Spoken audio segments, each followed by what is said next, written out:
widest of any of the industrialized nations. We don't even win, place, or show in any of the places where we used to rank number one. The whole system is declining. This is not nationalism, what they're doing with the merger of state and corporate powers, and it's not socialism. As defined by Mussolini, it's fascism. And fascism has come to America. You know, Gderald, I think your point is well made, that this is a systemic crisis of a whole new magnitude. But what would you tell the listener who said, you guys have been saying this for some time, the stock market in the meantime has rallied sharply, and there seems to be some signs of green shoots is what we're hearing. What do you tell someone who's watching their portfolio and 401ks recover here from the lows? Well, what you do is you have to look at why there is this so-called recovery. Again, just follow the facts. And some of the facts are that the stocks are recovering because of there's huge cost cutting going on, very aggressive. So the firms aren't growing, they're just cutting back and cutting their losses. Secondly, the markets are obviously being manipulated, as we see again with this high-frequency trading and these flash trades that are going on. And thirdly, let's look at the banking stocks. Have people forgotten the new mark-to-market rules that allow these equity firms to put any kind of value on their toxic assets that they please and call it profit? So that's all it is. And then you have to really look at the fundamentals that are going on here. And the fact is that America's incomes are heading down. The wages and salaries, which, as you know, drive recoveries in spending, fell 4.7% in the 12 months through June. I mean, what more evidence do you need to see that this is a false flag bear market recovery? And, you know, I think your point is very salient when you said earlier, you know, the gap between the haves and the have-nots that is becoming so significant, the largest gap in the industrialized world. For instance, you know, I talked to my dentist the other day. His business is booming. And he says, you know, Chris, I can't understand this doom and gloom that you're purveying. You know, maybe that's because you have sort of an inelastic supply of customers, you know, but the retail sector, the manufacturing sector, you know, auto sales, housing, that made up 50, 60, 70% of the economy. Yes, these are only temporary upticks, and we just don't see it going on for much longer. It cannot happen, not with, as I said, not with the gap between the rich and the poor being at the highest level of any of the industrialized nations and showing the unemployment data. What are we talking about? Effective unemployment rate is about 18.7%. The discouraged workers, people looking for jobs that can't find them, and those already off the rolls. And this is just beginning. So where's the recovery going to happen? Where are the jobs being created? Well, we know where the stimulus money is going. The stimulus money is going to state, local governments. And they're creating jobs. Whoopee-doo, non-productive jobs that cost the taxpayers. Where else are the jobs being created? Oh, in that high-paying healthcare sector, even the hospitality sector is dying. So no, we don't see recovery. Again, when you look at medical, any kind of disposable income they have, they're going to put into their health first. So the dentists, doctors, those aren't good indices. The retail sector is, and the retail sector from luxury goods all the way down is declining, except, of course, for the Walmarts.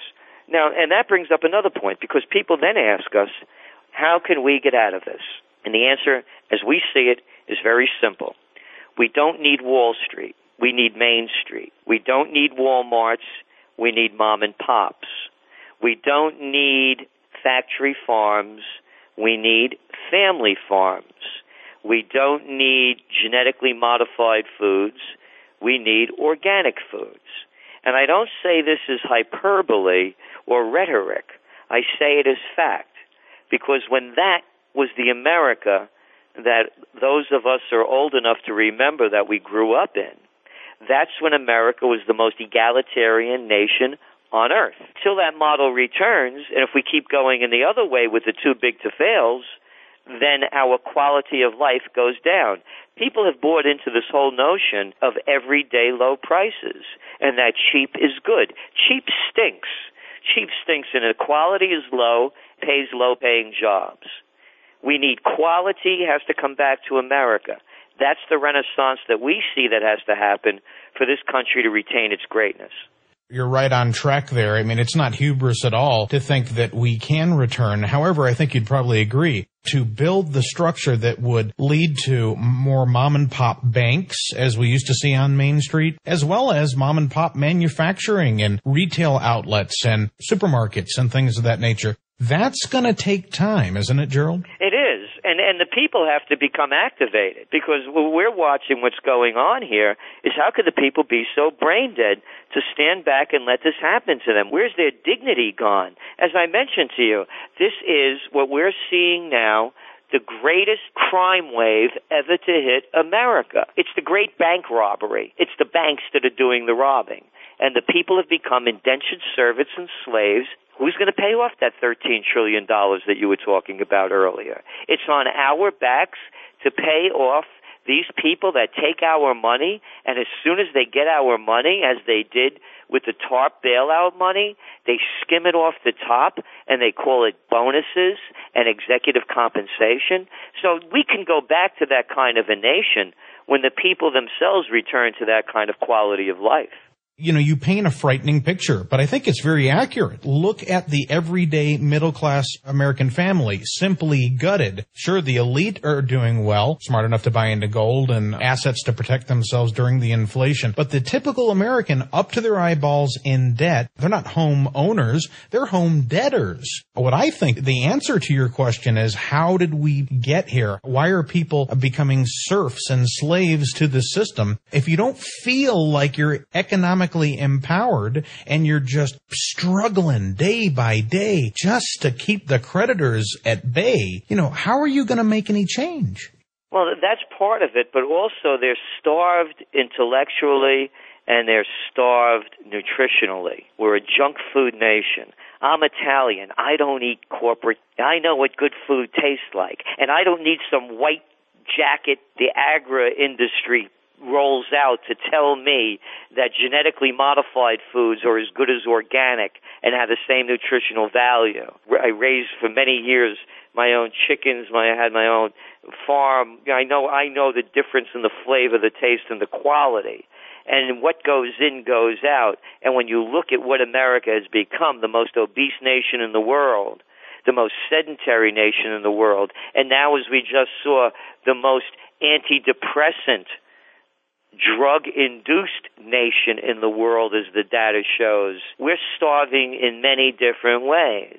I mean, look what just happened. The little media coverage that was going on to the great bank robbery of the United States was usurped by the death of Michael Jackson.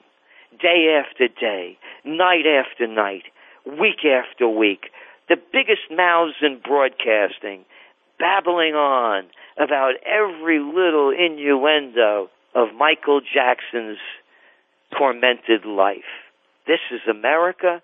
While Rome is burning, the media is fiddling. Exactly. Nero fiddled as Rome burned. And it's really just a red herring, isn't it? I mean, it's a ruse to distract the hoi polloi from what's really up. To address your nutrition statement, you're preaching to the choir here. We've got to get back to whole foods, because it is in that unprocessed food that we truly nourish the body. I have a photo of my parents' wedding. May they souls rest in peace, 1934, Italian immigrants. Oh, the class, the dignity, the style. And you look at the people now, what they look like. You know, what happened to this country? Exactly. We're not hurting for calories. We're just hurting for nutrition. Very good. Well, as we wrap up here, what are your latest market projections? Well, of course, you know, we're not financial investment advisors. We don't do that. We're trend forecasters. I can tell you what I do. I'm 80% invested in gold. And very simple strategy. My cash is divided between dollars and euros. When the dollar goes up, the euro goes down. When the euro goes up, the dollar goes down. All I want in that aspect is parity. My gold is the wild card. And, of course, it's not so wild now as it's moving past approaching the 970 mark. So it looks very good. It was a good breakout over the 950 to 900 range, and we're still looking at gold 2000. I agree with you. I mean, we may have to take it one step at a time, maybe 1250 first. Could you tell folks how they could find out more about your work as we wrap up here? Yes, to find out more about us, our website is trendsresearch.com. That's plural, trendsresearch.com. And we encourage people to look at our Trends Journal's 2008 top 10 trend forecast that we made to decide for yourself to see what the future will bring as you then look at our 2009 forecasts that we made several months ago. The motto of the Trends Research Institute is think for yourself. And that's what people really need to do now if they're going to weather the greatest depression that just is coming around the corner. Well, continued success, and we'll look forward to having you back on in the future. Okay, my pleasure. Thank you.